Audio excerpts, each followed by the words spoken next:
knowing that he'll make mistakes and no one's perfect, and you can acknowledge that, but there's a lot more good that comes alongside those mistakes and mishaps that may happen. So stay focused on the fact that Washington has needed to be shaken up for a long time. It has only gotten worse in how special interests run and reign that town. And the institutions that should be growing, like the military and robust, have been shrinking. And our federal government and entitlement state and welfare state is growing. And that's not okay, while you have armies of lawyers and accountants and lobbyists that run that town. If Republicans can't wake up and say, see, this is our time to govern, we're in charge, and he's our president who's trying to do the things Republicans have said they wanted to do for decades, let's close ranks, let's not make the perfect the enemy of the good, and let's actually get something done. The extent to which Republican leadership wake up and do that will be the extent to which the swamp could actually be drained.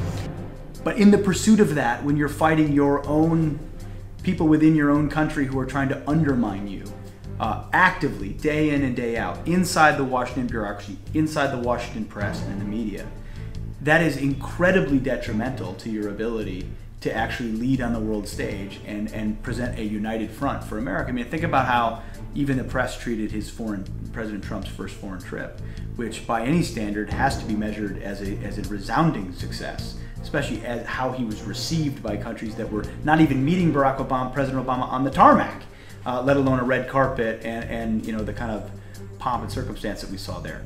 But in the past that would have been lauded. Now he's getting criticism the entire time. Well, what about the Russia stuff? What about Comey? What about Flynn? Yet anyone who actually looks into it would have to acknowledge there's no evidence yet on any of those things. There's not a shred of it. It's a ruse that they're trying to use to discredit him.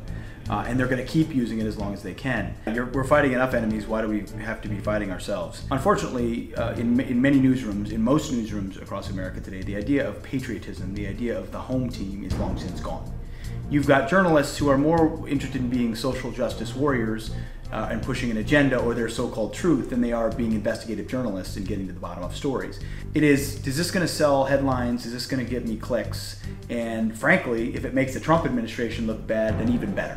Right? There's an ideological bent. It's why President Trump calls it fake news. It's why he talks about how biased it is, because there is a bias that used to be hidden that is that much more overt now today. When information gets in the wrong hands, especially in a digital world, people die.